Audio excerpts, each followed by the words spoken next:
Hey Raghunath, tell everyone about our Patreon community. Sure, Kaustubha. The Wisdom of the Sages Patreon community is an incredible online yoga resource. If you like the type of yoga wisdom and culture we share on the show, then our Patreon community is a great next step. This is a listener-supported podcast, and any level of sponsorship will unlock a wide range of live and archived classes, talks, and even workshops. Raghunath teaches, I teach, and we have a host of other excellent teachers on topics ranging from yoga philosophy, asana classes, storytelling, Ayurveda, kirtan, cooking, meditation, and a lot more. We even have an incredible online Bhakti 12-step recovery group. So if you want to check it out, go to patreon.com/Wisdom of the Sages. All right, let's get it on. Om Namo Bhagavate Vasudevaya. Om Namo Bhagavate Vasudevaya. Om Namo Bhagavate Vasudevaya.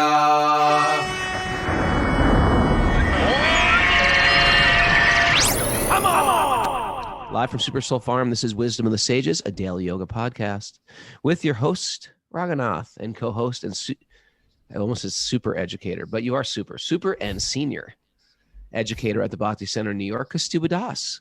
Welcome to the show and welcome to Walk on Wednesday. As you know, Walk on Wednesday is the day we bring somebody in that we like, pick their brain for about 5 minutes, no longer, and then... It's a joke for Gaura. And today our special guest is not only our Kirtan hero, but our good friend, Gaura Vani Prabhu, who has just released, my kids, they grew up listening to Gaura Vani's music. Me and Gaura Vani go back, I think, 20 years maybe. He came into the yoga studio. He came into the recording studio when I was recording the Better Than 1,000 album. And he played me the first As Kindred Spirits record. And I was like, this is awesome. And then we've become good friends ever since then. Our kids are friends. That's even more fun when your kids are friends and you're friends. It's one thing if your kids are friends and you don't like the parent. That's a problem. I've had that too. And then there's a thing where you like the parent, but the kids don't like each other. That's one thing too. But our kids are friends and we're friends. Sure. What do you think about that, Kaustubha? This sounds perfect. And my kids are friends with Kaustubha. Yeah, I'm friends with all of you. Kaustubha is just friendly. That's why. He's the kids like him. Do they? Some do. Not really. Not really that much. You're not like a kid guy, but no, actually, some kids I really connect to, but it's more selective. I think I'm not like that at all out, like embracing all the kids. Right? I'll embrace the kids, but they don't necessarily like me. Yeah. Never mind. I don't like people embracing my kids unless you can. All right. Where are we going with this? Welcome to the show. I think Gaura has a new record out. I think that's is it a record or is he a single? It's like the old days when bands would release a single. Yeah. Can we start that? Sorry, you released a new single, but it's sort of like, it sounds like your old single, but like played out. And it's an upgraded version of a song you've done earlier, but now you do it with the English translations. A lot of us were learning the Shikshastakam on our Nepal tour. So you did this... a cover of Lord Chaitanya. You covered Lord Chaitanya and did a cover song, and it's beautiful. Yeah. Thank you for letting me, crash your party. Always welcome. It's always boring until you get here. I don't believe that. So we, I think we've been friends for more than 25 years, maybe longer, but the album that Raghu's talking about, 10 Million Moons, there was one song that people picked up and put on this yoga compilation CD that a lot of people heard. It was like a Putumayo yoga music CD. So that song was Moods of Kirtan, which is 3 of the verses from Shikshastakam. Mm-hmm. And it doesn't have the translation, and it doesn't really have any context either. But people really like the vibe. And the music is based on the singing of Srila Prabhupada, the tune that Srila Prabhupada used to sing this song, and Could you just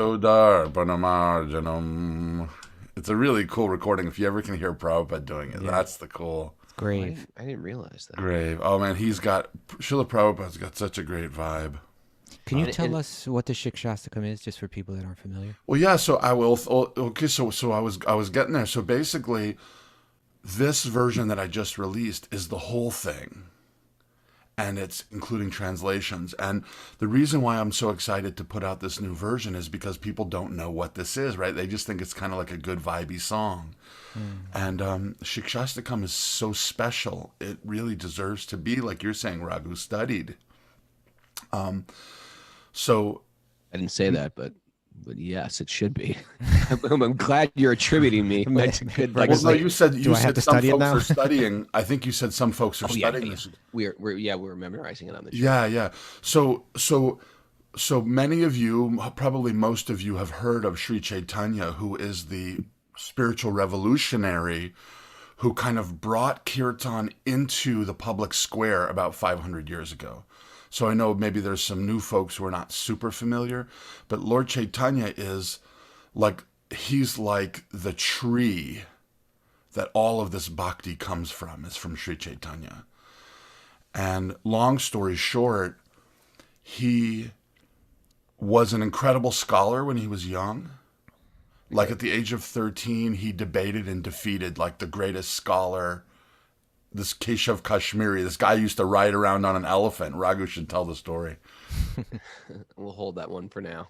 And But yeah, he was a child prodigy. Child prodigy. And he had a school. He actually was a professor at his own school at the age of 13. But long story short, he went through this kind of spiritual awakening around the time of his father's passing. And he went on this pilgrimage like many of us go on. And he actually had a glimpse of Krishna on this pilgrimage, and it blew his mind. And when he came back, all he wanted to talk about was Krishna. And he kind of like destroyed his academic career in the fire of the name of Krishna. He got too into it. I think a lot of people could identify with this, destroying our careers, our lives, our families, because we fell in love with Krishna. It's a good thing.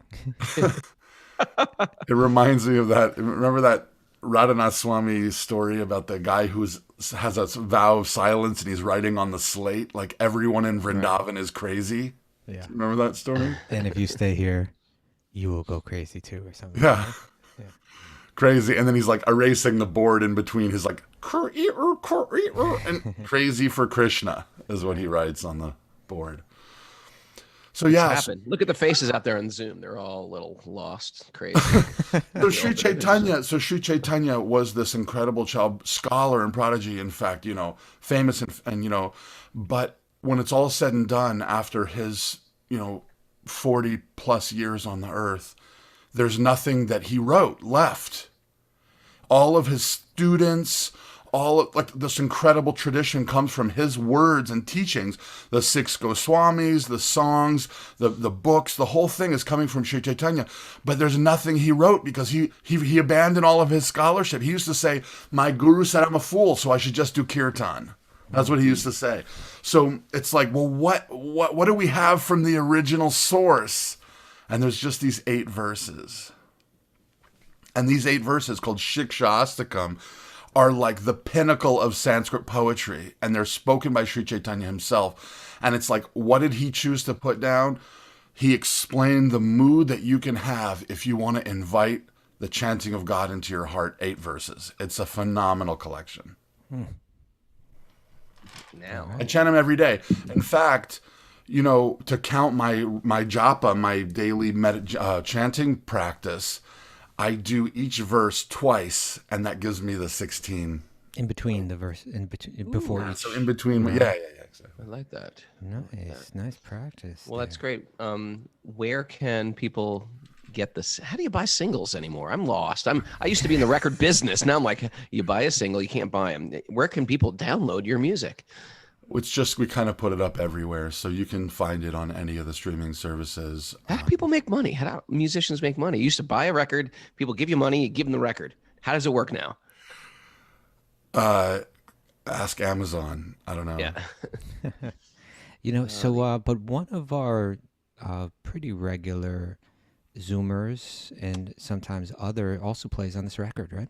Oh, Yaitza Lopez. Oh yeah. Jaisita.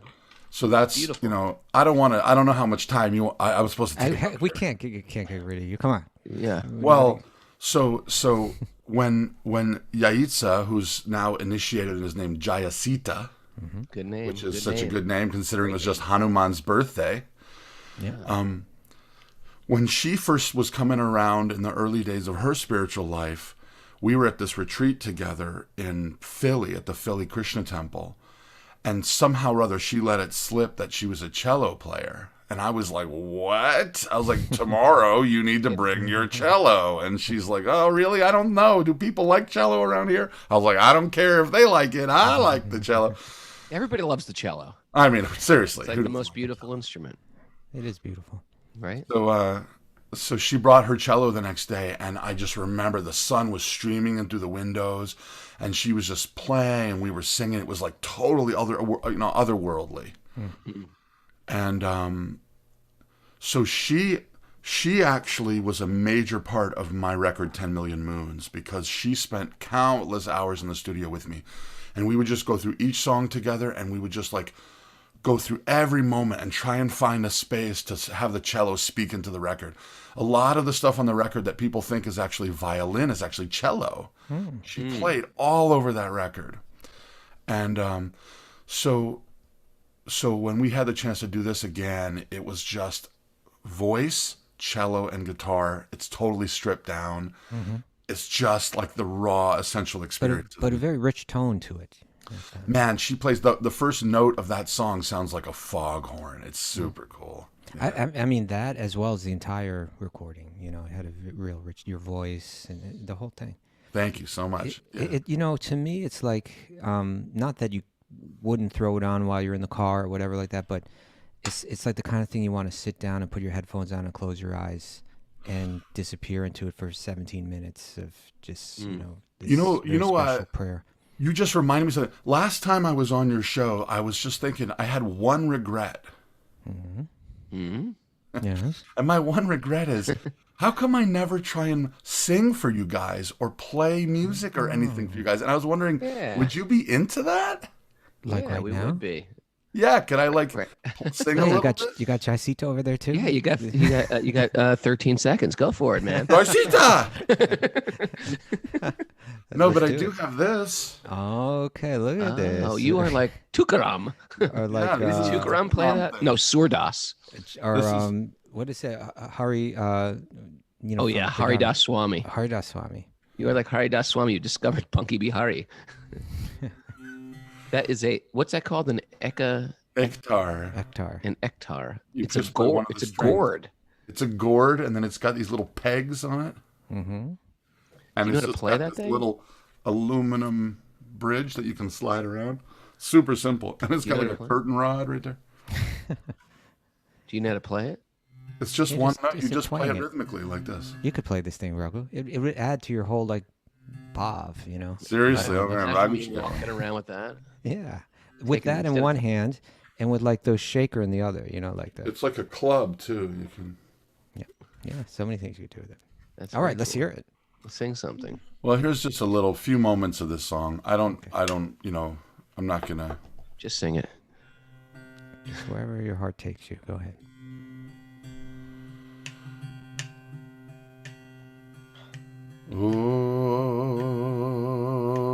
Oh, Param Vijayate Shri Krishna Sankirtana. Oh, Param Vijayate Shri Krishna Sankirtana.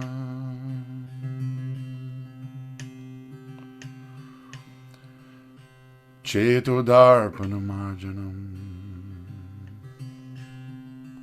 Bhavamahadavagni Nirvapanam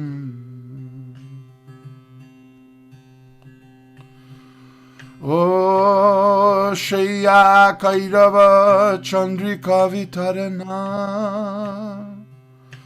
O Vidyavadu Jivanam.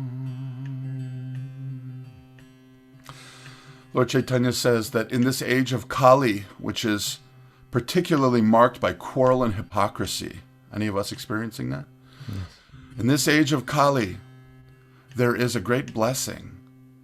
Because it is the dark night outside, we can see clearly in the sky the full moon rising, that is the holy name of the Lord.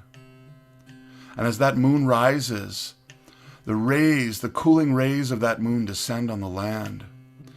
And how blessed are we, Sri Chaitanya says, that our hearts, those of us born in this age at this time, our hearts are like the night blooming Kairava lotus. They only bloom in the night. Boy, are we lucky. They only bloom in the night. And as the moon of the holy name is touching our hearts are opening, and the world is filling with the fragrance of the blossomed heart of the lover of the Lord. Anandam buddhivardhanam pratipadam purnamrita swadanam O sarvadma snapanam sarvadma snapanam param vijayate Shri Krishna Sankirtana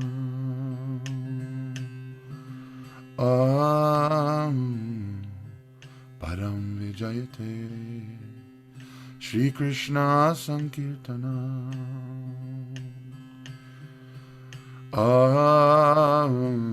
Sing with me. Param Vijayate Shri Krishna Sankirtanam. I think it blocks him out if we sing. I know. I love it. I love it when Raghu falls into the mood. You can kind of see it's like a wave that washes over him. I love it. Param Vijayate Shri Krishna Sankirtanam. Last time. Oh, Param Vijayate Shri Krishna Sankirtanam. Love you more. Stage dive. That was beautiful. And I want to learn how to play that instrument. Seemed pretty easy. It seems easy, but it's not. No, it is. It all seems easy. You see a guy playing electric guitar, like, I could do that. It's just part of the ego. It's easier than that. Yeah, it's just really a rhythm instrument, actually. It's really cool. Yeah, but you need rhythm. That's a problem. I think you should just dressed exactly like you are right now. You should just sit in front of temples in India with that ektar and just like sing the shikshas to come. I think all your needs would be cared for. Yeah, that's people would come and like give you rice. And, throw you a chapati. Yeah. And you'll throw me a chapati here. You'll be helping everyone. Yeah. That's beautiful. Thank you so much. What if they throw it to you? Would you be like, I'm gluten-free? Come back with something else. I love how that song written by Lord Chaitanya is really just a break in your comedy hour. Sometimes it feels that way. That was beautiful. You are beautiful. Thank you. And you're one of these guys that could just walk into a room with a turban on and no one will say anything. It'll just not even think. It's like completely normal on you. If I walk a turban with a turban on, that's like a huge statement. Well, I don't know. That hat you had in Nepal was pretty epic. I was loving it, feeling it. Yeah, it was special. I'll get you one. Yeah, I would love one. I love all kinds of crazy hats. Anyway, we want to thank you for coming on board today. Oh, man. Pleasure to be with you guys. Thank you so much for what you do. Keep up the good work. Love to your family. Love to Jaisita for her great contribution. And keep making music, because I really think we're going to change the world with a cultural, what's the word? A cultural revolution. A cultural revolution. Oh. So we just, it's one thing to study philosophy, but when you start putting music, you have a nice backdrop to your life. When all these beautiful cultural things like enter into our hearts, it gives us something to turn to that's uplifting and inspiring. And you're the guy, you're the master for it. Thank you. Well, thank you. Yeah, please check out. We're releasing a whole bunch of singles one by one. So the last song we did was Compass, featuring my daughter Revati Prema. So if you want to hear another totally different vibe, this one's called Moods of Kirtan, featuring Jaisita. Lopez, and the last one is Compass featuring Revati Prema. Thank you guys so much. Compass. Got to check out the Compass. Revati, she's one of my favorites too. Thank you. Yeah. As a kid that you like. Yeah, I like all kids. Hug 'em. They don't necessarily like me. You're like but Santa Claus. Maybe I don't like them all. Making a list. Okay. Checking it twice. All right. Thank you, Prabhu. So listen, we're going to give you a pass if you want to leave class. It's okay. We know you have children and a job and all that stuff. So if you want to, that's okay. You could put on your no video thing. I'm just giving you the pass here so you don't feel awkward. Like, okay, goodbye later. We love you. Love you. Very well. Hari. Terrible. All right, Raghu. Well, all right. That was nice. Beautiful. Narayanam namaskritya naram chaiva narotamam devim saraswatim vyasam tato jayam mudiraye. Before reciting the Srimad Bhagavatam, which is our very means of conquest, one should offer respectful obeisances to the Supreme Lord Narayan. Unto Narayan Rishi, the supermost human being, unto Mother Saraswati, the goddess of learning, and to Srila Vyasadeva, the author. Nasta prayeshva bhadreshu nityam bhagavat sevaya bhagavati uttama shloki bhaktir bhavati naistiki. By regular attendance in classes on the Bhagavatam and by rendering service to the pure devotee, all that is troublesome to the heart will become extinguished, and loving service to the transcendent Lord, who is praised with transcendental songs, will be established as an irrevocable fact. Om Gyanatamrandasya Gyananjana Salakaya Chaksurun Mudatam Nena Tasma Shri Gurave Namaha. I was born in the darkness of ignorance, and my teachers have opened my eyes with a torchlight of knowledge. I offer my respectful obeisances at their lotus feet. I don't get to do that one anymore. Sorry, felt like we'd give them the old traditional translation.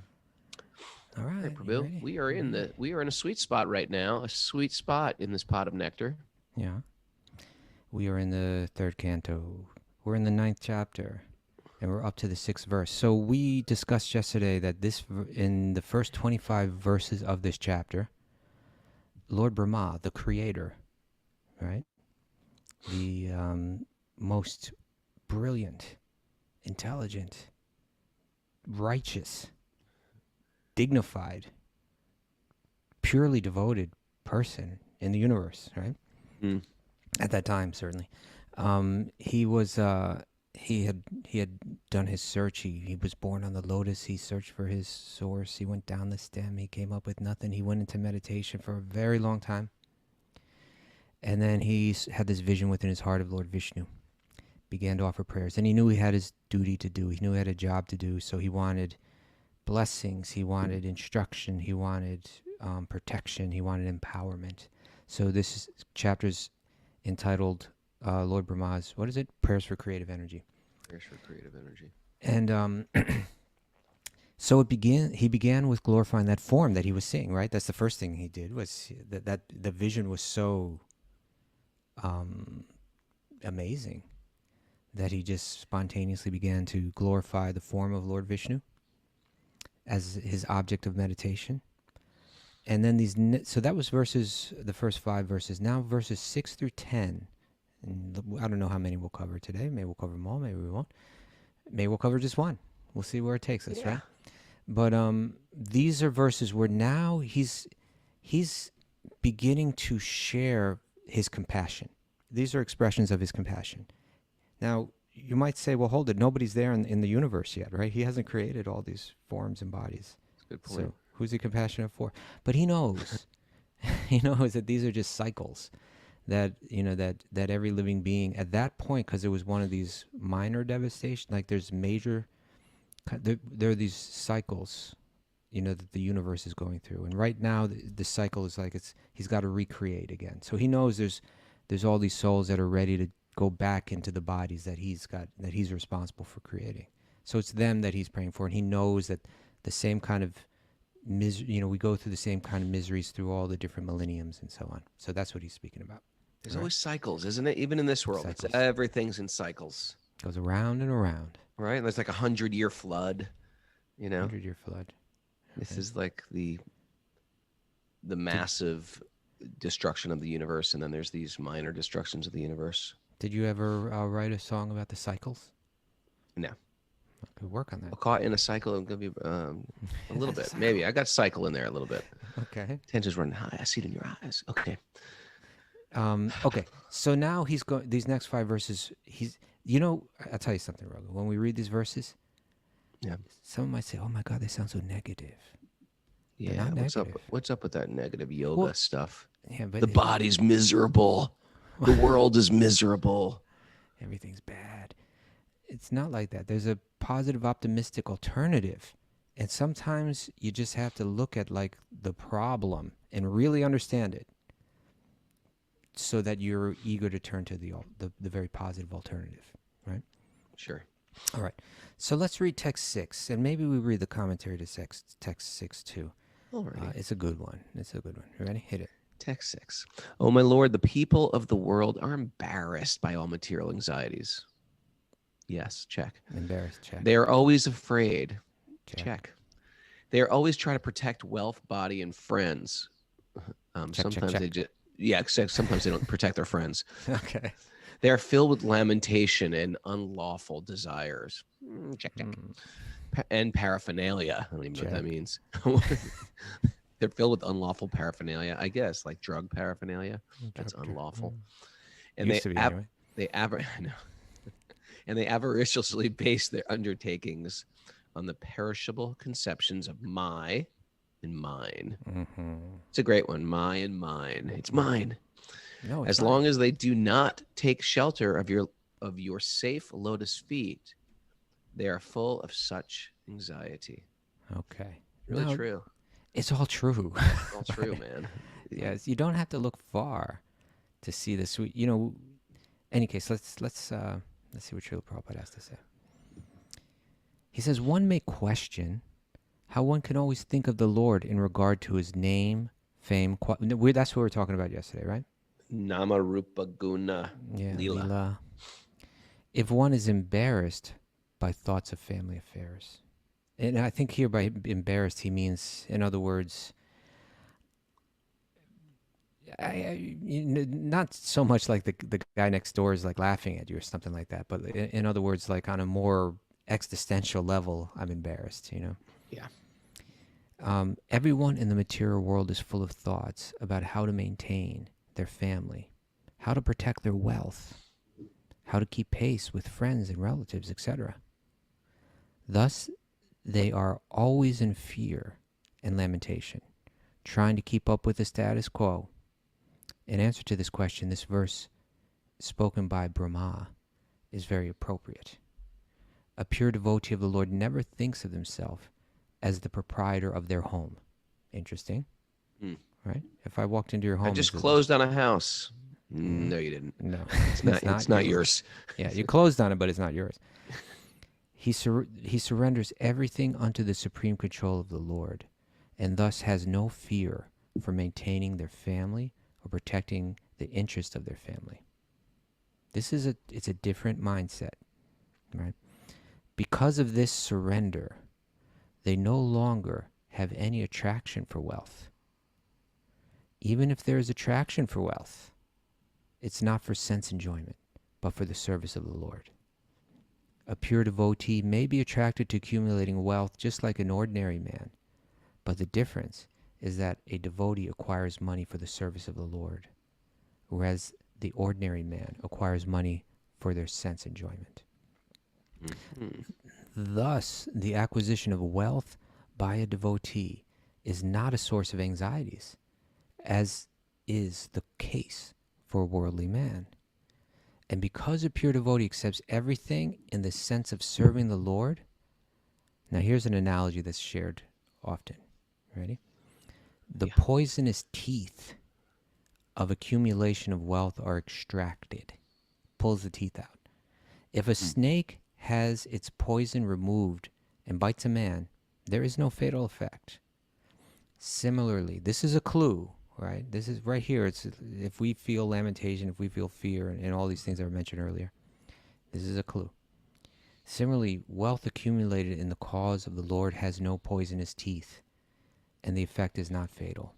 A pure devotee is never entangled in material worldly affairs, even though they may remain in the world like an ordinary man. Mm.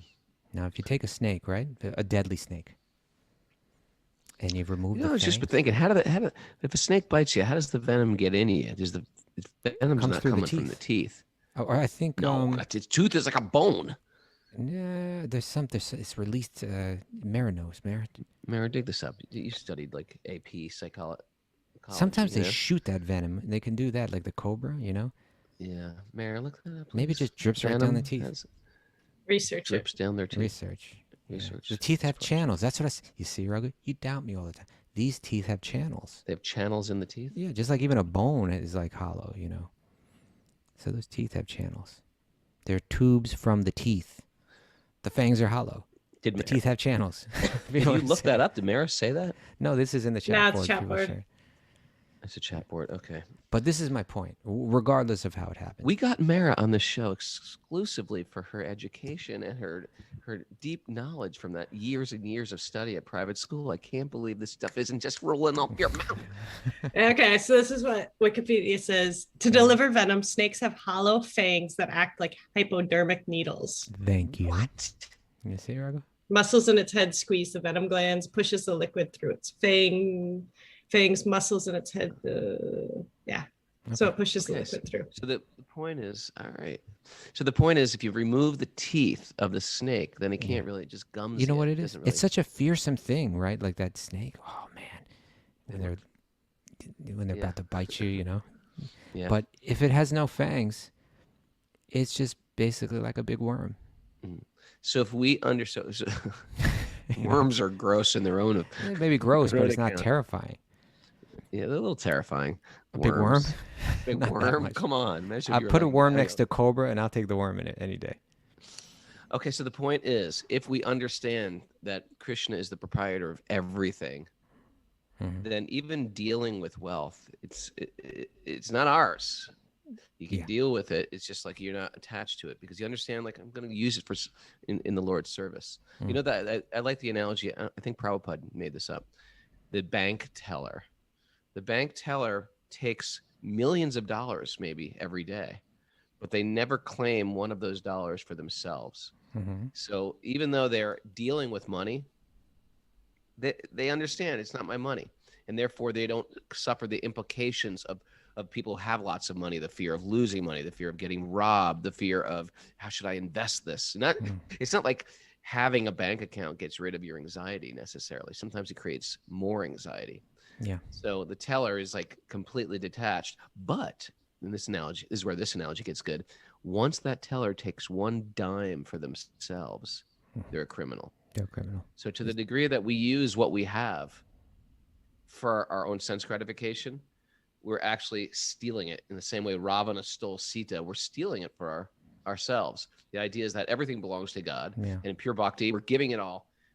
That doesn't mean we're just throwing it out the window, but we're using it in a divine way. And you know the amazing thing, Raghunath, is so in other words, and what Srila Prabhupada's saying in this commentary, you can have a house, you can have a bank account, you can have a car and all these different things, and You just got to give it to Kaustubha.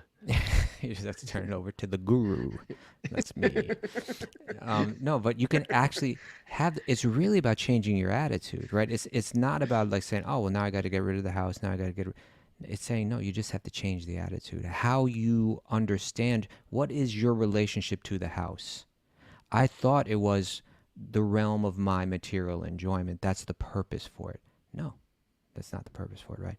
It's there for you to facilitate your service, right? Part of my service is to care for my children because I see them in relation to God. So when I see them that way, then I see my house as, facilitating their, progression in life. Now, what I invest in the house is being invested in devotional service to God. And really, it was the same activity, but it was just a different way that I looked at it, a different way that I understood it, a different way that I felt it,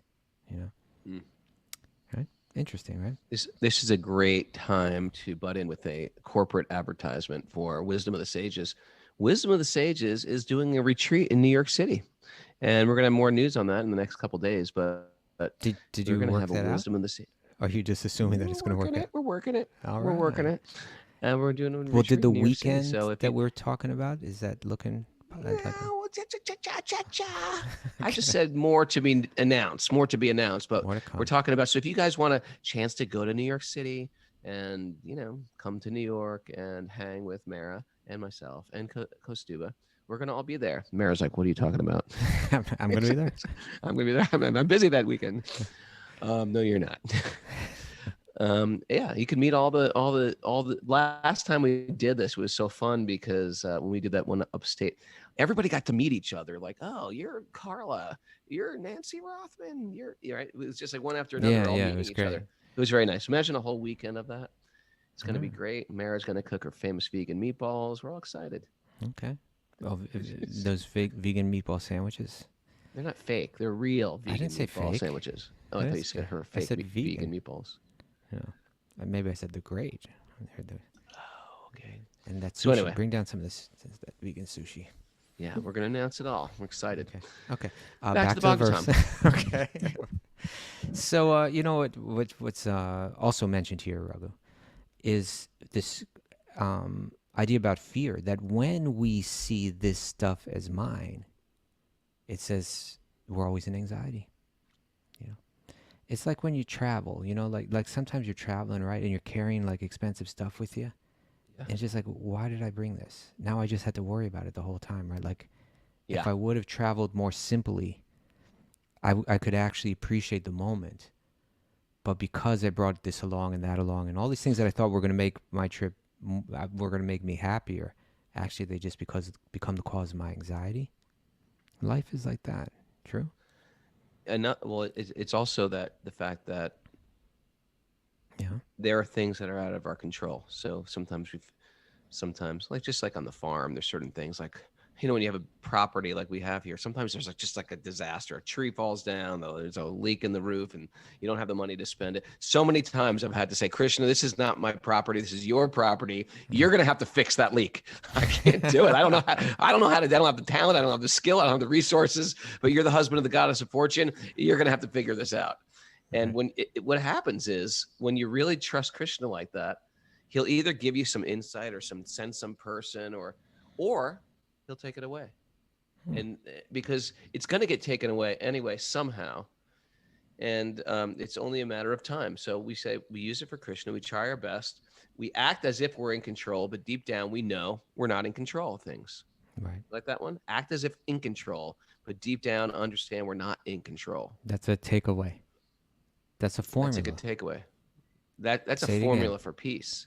Act as if you're in control, but deeply understand that God's in control. Right. I like that.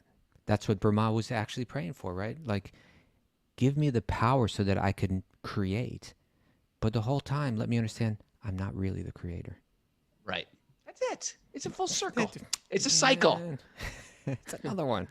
It's another cycle. It's a Fibonacci. Yeah. But this idea of how attachment and fear are very closely related. And when it comes to actually seeing the world clearly, it has a lot to do with detachment and freedom from fear. Like this is something, there's a great verse in the Bhagavad Gita. And we were actually reading from this while you were trekking away there, Raghu. Yeah.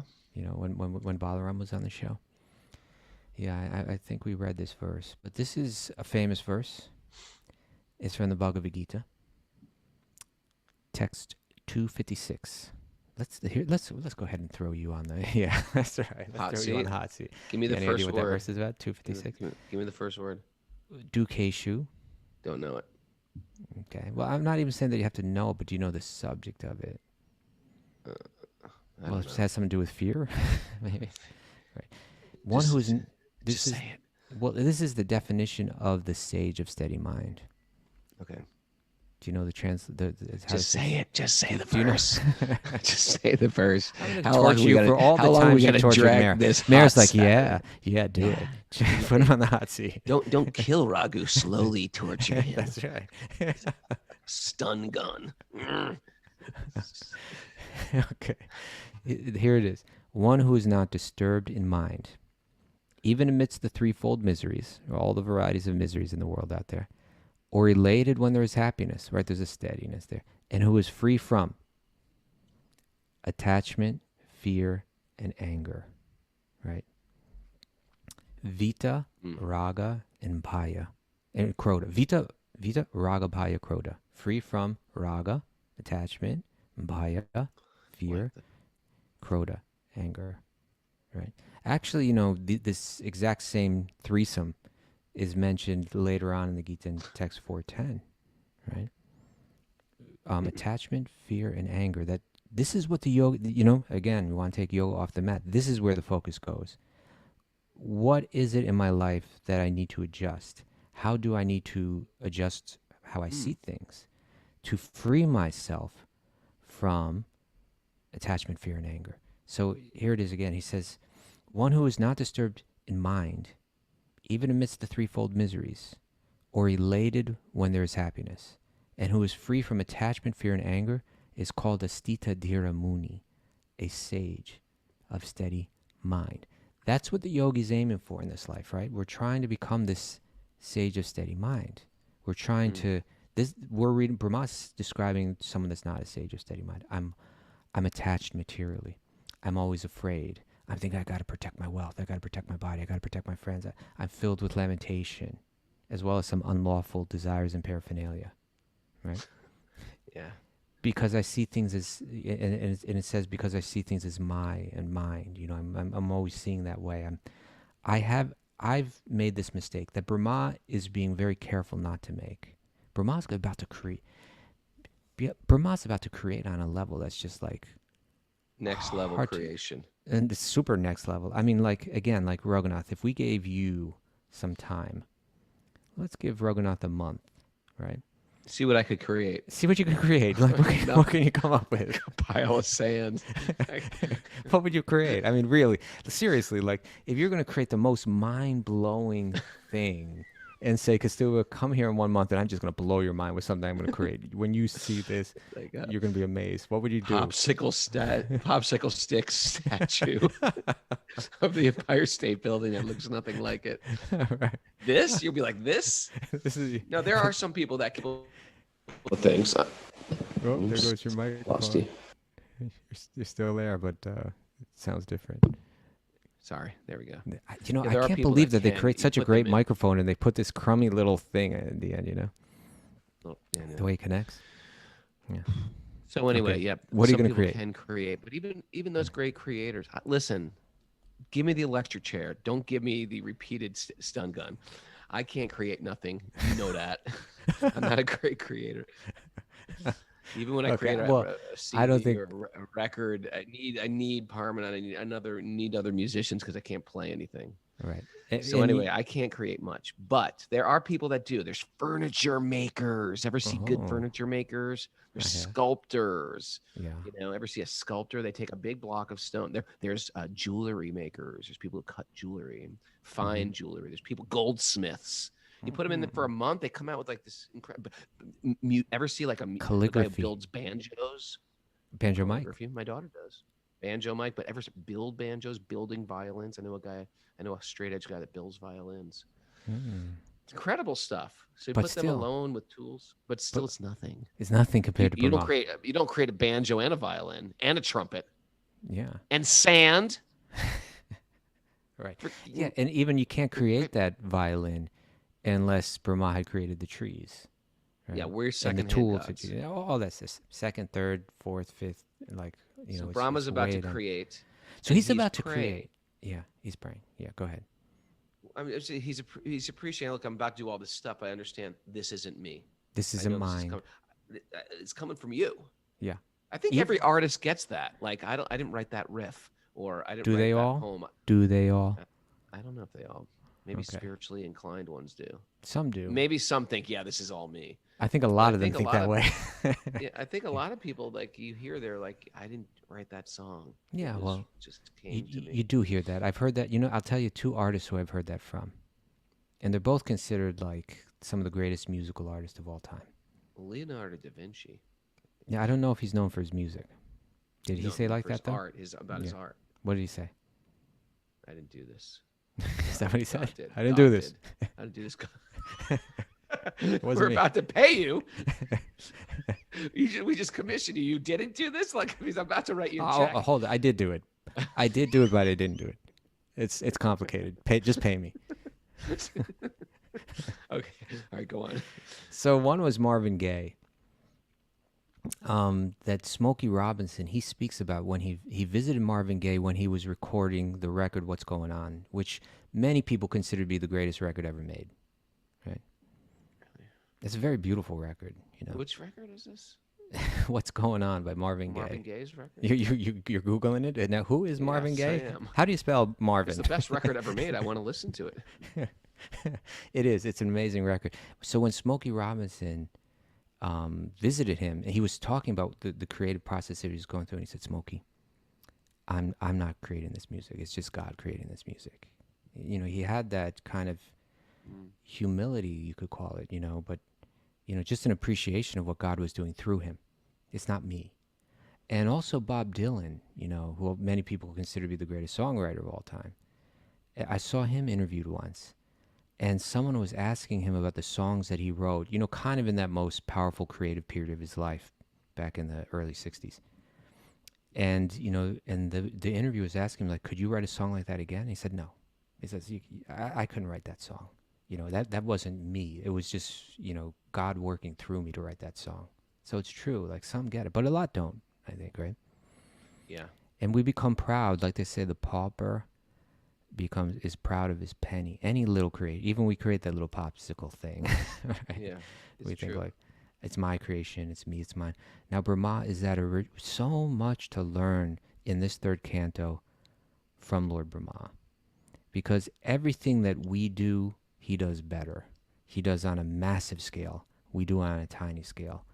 But he's like so thoughtful, so wise, and, you know, he's got this devotional mood. He wants to please Lord Vishnu. And that devotional bhava of his, you know, that mood of devotion of his, and that clarity that he has, you know, it's so helpful for us as these tiny little creators to try to understand, you know, look at the great creator and see the clarity of his thought, that and not only that, he was praying to Lord Vishnu, please don't let me become confused about this. We're going to get to that as we go through the chat, right? I don't want to become confused. You know, I just want to be an instrument of help in this world. Some great stuff. Yeah, and you know what I was thinking also, because we were discussing this yesterday. We were discussing how, you know, all the asanas, all the pranayama, all the yoga practice and all of that, you know, it helps us get that calm mind, you know, detached, peaceful. Here, you know, in the Bhagavad Gita verse we read, a sage of steady mind, but in how we discussed yesterday but that's not the end. That's just like, really, it's the means, right? That having that peaceful mind is great, but not as the end. But that, because from there, you can begin to absorb the mind in powerful spiritual content and transform. You could say the whole yoga system, the healing modalities are all preparations. Yeah. Right? I like that. Yeah. It's like before you go on a long car trip, you got to change the oil. You got to make sure you have air in your tires. You have to make sure your tires are good. You got to make sure you got snacks. Get snacks. Yeah. You know, you got to make sure everything is ready with the car before you go. So the yoga system, you got the yama, niyama, asana, pranayama. These are all preparational things. You do a cleanse, you do a detox, you do a panchakarma. They're all preparing the vehicle. It's not like now I sit in my really just detailed my car and I sit in it. No, right? Now you go. And where do we go with that? And that's back to reconnection. And that's how it works. So yeah, now that the mind is before, when it's distracted, I can't absorb it in the spiritual content. But now that it's been calmed, now that it's been settled, I can focus it. So we find that same phrase about attachment, fear, and anger, but we go a little bit deeper here. And this is in text 410. Text 410. Text 410. And again, such non-devotees engaged. Want me to read it? 410 from Bhagavad Gita. Oh, sorry, 410. Go on. Yeah. Stun gun. Oh, I see. You're going. I was reading 10. Verse. Okay. Go ahead. Here it is. Verse 410 Bhagavad Gita. Vita raga bhaya kroda. Exact same phrase mentioned. Man maya mamupashitaha.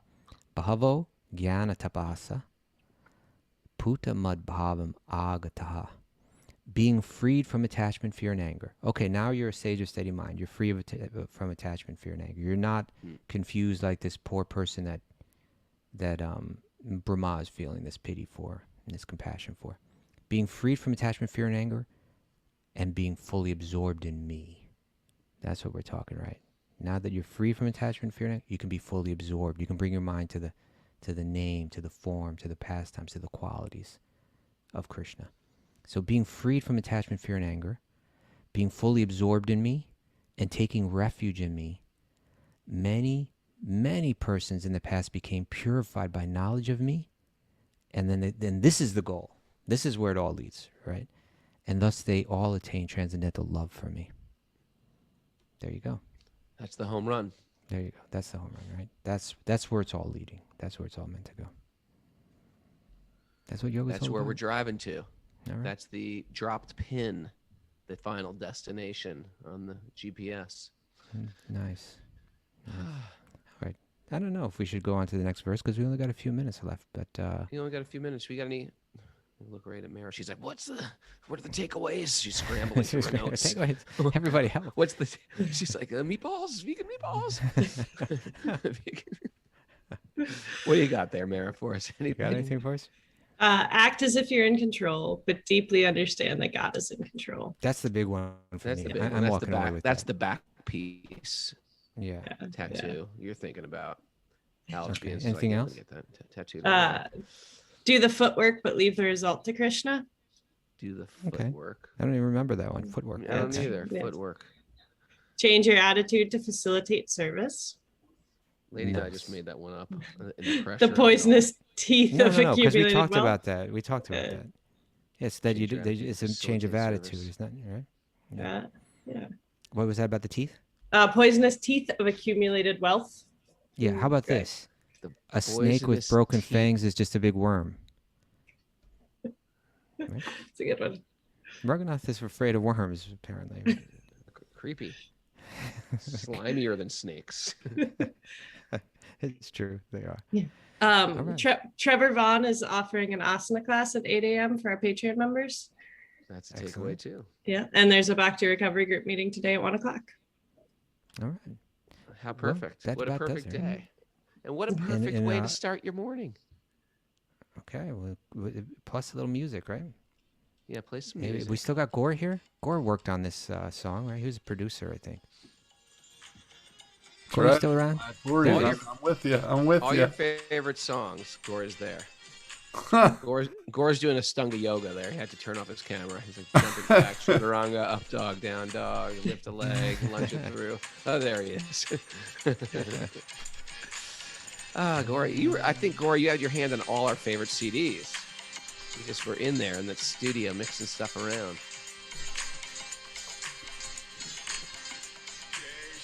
Krishna Bolo. Bolo. Love when he says Bolo. Okay, this is where we do the dance cam there. Okay. I want to thank everybody for joining us. It's been a pleasure to have Gaura Vani. Check out that new single he did on Spotify. And what's the title of that? Gaura? What's the title of the single? Moods of Kirtan. Moods of Kirtan. Nice. Great picture. Who did the picture? Jayadev from Jersey. Jayadev from Jersey. Jersey Jayadev? Jersey Jayadev. Well, Kadamba Mala's husband, Oh, Jersey Jersey Jai. Jayadev. That's a good name, Jersey Jayadev.